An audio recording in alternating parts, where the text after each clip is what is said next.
안녕하십니까. 거꾸로 투자하는 쇼킹 부동산입니다. 이건 아닌데 분양가 대참사 시작해보겠습니다. 변창흠 국토부 장관 취임 후에 가장 큰 변화 두 가지를 꼽으라면요. 첫 번째는 도심 내 공급 확대 방안을 추진하면서 그에 관련된 규제를 빠르게 풀어주고 있다는 부분이죠.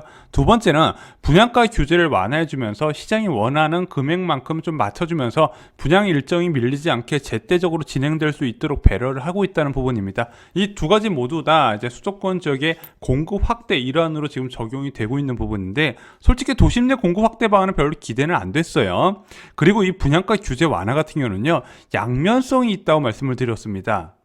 자, 원래 분양가는 더 싸졌어야 됩니다. 특히 서울 지역 같은 경우는요. 왜냐하면 과거에 허그의 고분양가 사업장 심사 기준을 통해서 주변 지역의 분양가를 기준으로 책정이 됐었는데, 이것만으로 일부 지역에서 고분양가 논란이 나오니까 국토부에서 민간택지 분양가 상한제를 도입을 하면서 택지비와 표준 건축비, 주변 시세와 상관없는 분양가가 산출되도록 제도를 바꿨어요. 그래서 이 제도를 통해서 허그의 통제보다 5에서 10% 정도 하락을 유도를 하는 걸 목표로 국토부가 만들었고, 실제 그렇게 적용이 됐습니다. 자, 강동구의 벽산빌라 같은 경우는요, 허그에서 제시했던 2,730만원보다 낮은 5.8% 낮은 2,569만원의 분양가가 책정됐거든요. 이러려고 만든 제도였고, 앞으로 분양가가 저렴해질 거라는 기대가 많이 있었습니다.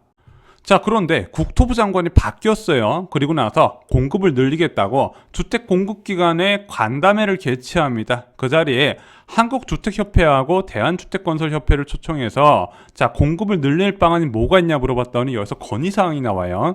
허그의 고분양가 심사를 개선하고요, 도심 주택 공급 확대를 위한 도시규제 개선, 임대주택 관련 세제 및 금융 지원, 소규모 주택에 관한 건축 기준 완화 등 각종 건설 업체를 위한 제도 개선을 요구합니다. 실제 이거 대부분이 지금 검토 중에 있고 변경될 가능성이 커지고 있어요. 그리고 나왔던 첫 분양이요, 서초구 레미안 원밸리입니다. 여기에가 과거에 허그에서 분양가 심사를 한번 받았어요. 그 당시에 받았던 분양가 금액이 평당 4,891만원이었는데 무려 분양가 상한제를 적용받은 지역인데 5,668만원이 책정된 겁니다. 허그의 분양가 통제보다 오히려 15% 올랐다는 거예요. 자, 그럼 김영미 국토부 전 장관과 변창흠 국토부 장관의 차이점은 무엇일까요? 바로 토지 가격의 평가 방식의 차이입니다.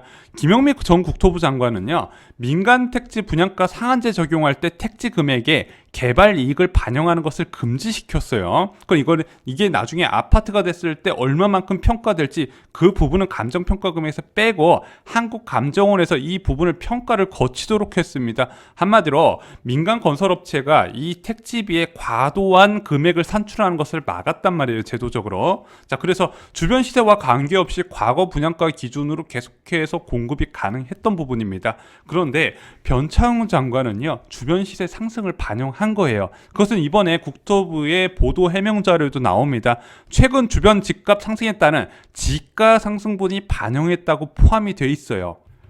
그래서 과거 주택가격 기준으로 계속해서 공급하려는 전 장관과 현재 주변 시세 변동하고 저금리 상황에서 자산가격이 크게 올린 것을 반영하는 현 장관의 차이가 분양가 차이를 만들었다는 부분이죠. 물론 그렇다고 변창흠 국토부 장관이 시장의 요구를 다 받아들인 건 아니에요. 주변 시세에 대비 한 65%, 60% 수준으로 분양가를 책정하긴 했습니다. 이렇게 책정을 해주고 분양 지연을 막겠다는 의도는 이해가 돼요. 자, 하지만 서초 레미안 원밸리는 충격이 그렇게 크진 않았습니다. 왜냐면 얘가 아무리 주변 시세 대비 싸다 하더라도 평당 5천만 원짜리잖아요. 일반 서민들한테 분양받기에는 그림의 떡이라는 거죠. 당장 중도금 대출이 안 되잖아요. 문제는 중저가 아파트에서도 발생을 하게 된 겁니다. 힐스테이트 리슈빌 강일이요, 지난달 12월 18일 날 공고가 떴는데 평당 2,230만원에 책정이 된 겁니다. 자, 평당 2,230만 원이면은 전용 84제곱미터 34평 기준으로 한 7억 6천 정도 됩니다. 솔직히 부담되죠. 부담됨에도 불구하고 청약 경쟁이 엄청 몰렸고 커트라인이 4인 가족 기준으로 망점자들도 당첨이 안 되는 사례가 나왔어요. 문제는 이제 서울 지역에 워낙 신규 택지가 귀하다 보니까 그렇다 칩시다. 자, 그 다음에 분양했던 제일 풍경채 고덕 강연에서 발생을 하게 됩니다. 불과 한 달 차이로 공고문이 뜨게 돼 있는데 평당 금액이 2,429만 원으로 껑충 뛰어오른 겁니다. 그러면은 전용 84제곱미터가 8억 2천까지 올라가게 되는 거예요. 자, 단 2달도 안 되는 시기에 아파트 분양가가 6천만 원이나 차이가 났어요. 근데 재밌는 거는 이 두 업체 모두 다 같은 시기에 택지를 공급받았던 거예요. 그런데 이 시기 조절만으로 당연히 6천만 원이 껑충 뛰어 올랐다는 부분이죠. 자, 그런데 무주택자는 더 황당한 거예요. 한 달 만에 분양가가 9%가 올랐다는 부분이죠. 그리고 6개월 전 공공분양보다 30%가 뛰었다는 얘기입니다. 재개발, 재건축도 아니고요. 신규 택지에서 나온 아파트의 분양가가 8억 2천이다. 이거 좀 문제 있다고 생각하지 않나요? 신규 택지잖아요. 신도시에서 나온 아파트잖아요. 이 신도시, 신규 택지 왜 지정하죠? 무주택 서민의 주거 안정을 위해서 지정하는 것이 바로 이 신도시고 신규 택지란 말이죠. 여기서 나온 분양가가 8억 2천이라는 게 말이 되냐 이거죠. 2011년에 지정 완료된 5차 보금자리 지구를 2019년까지 택지 분양 미뤘다가 2021년 넘어서 민간 분양 나서는데 그게 8억 2천만 원이나 한다는 거죠. 도대체 국토부와 SH는 뭐 하는 곳일까요? SH, 서울 시민의 주거복지 향상을 위해 설립된 지방 공기업이거든요. 이 금싸라기 땅을 2019년까지 꽁꽁 갖고 있다가 집값 다 오르고 매각을 해요. 그리고 나서 2024년에 입주하게끔 만들었습니다. 더 웃긴 거는 자, 이거 공급할 때 어떤 기준으로 공급했는지 아세요? SH는 설계 공모를 통해 공동주택 용지 매각에 나섰대요. 단순한 성냥갑과 같은 단지를 탈피하고 주변 경관과 어울리는 단지를 조성하겠다는 의도다. 여기엔 김세용 SH 사장의 의중이 크게 반영된 것으로 전해진다. 야, 니들이 제정신이라면은 얼마나 싸게 그리고 빨리 공급하냐를 먼저 봐야 되는 거 아닌가요? 그리고 그 부분에 대해서 높은 점수를 받은 건설사한테 공급을 해서 사람들한테 빨리 공급돼서 서울 시민의 주거복지 향상을 위해서 니들이 신경 써야 되는 거지. 디자인 신경 쓸 때냐 이거죠. 그리고 정말로 국토부도 답답한 게 많아요. 신규 택지의 분양가를 저렇게 올려주면요, 3기 신도시 사업 참 잘 되겠다, 그쵸? 자, 국토부 너네가 민간 건설사면 분양을 빨리 하겠니? 생각을 해볼게요. 이게 복정 1지구거든요. 자, 보면은 대부분 다 임대주택을 빼고 일부 신혼희망타운으로 특정 계층을 위한 소형 분양주택 빼놨습니다. 이것도 시세차익 일부 환수해요.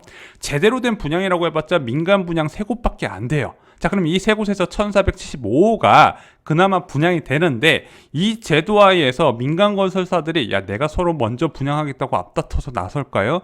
네가 먼저 분양하라고 미루겠죠.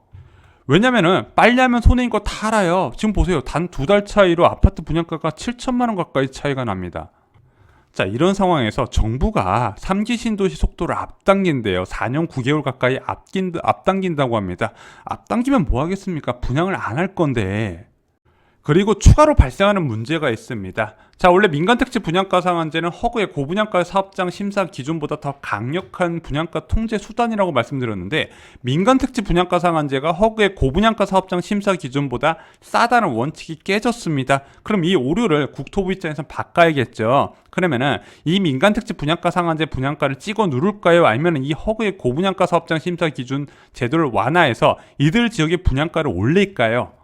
당연히 허그의 고분양가 심사 기준을 손질해 들어가면서 민간택지 분양가 상한제와 역전된 것을 다시 좀 민간택지 분양가 상한제보다 비싸도록 만들어 놓겠죠.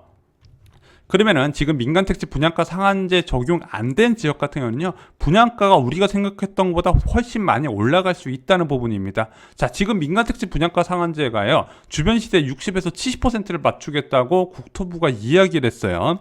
그러면은 이거보다 높게 책정될 가능성이 있다는 부분입니다. 주변 시세에 70% 이상 책정될 가능성이 있다는 부분이죠. 무주택자 입장에서는 굉장히 불안한 겁니다. 그동안에 허그에서 그나마 가격을 억눌러 왔기 때문에 청약 가능한 금액이 됐거든요. 자산 가격이 급등한 것이지 개인의 소득이 늘어난 건 아니란 부분이에요. 유동성 때문에 투자 수요가 몰려서 전국 아파트가 크게 올라갔지만 개인의 소득은 많이 안 올라갔단 말이에요. 그런데 올라간 시세를 반영해서 분양가를 책정한다면 그건 절대 서민을 위한 정책은 아니죠. 자, 진짜 국토부가 고민해야 될 게 있습니다. 내가 건설사 입장만 대변하는 언론에 휘둘리는 거냐? 맨날 로또 청약 하니까 로또 청약 방지하겠다고 별의별 대책이 다 나오고 있어요.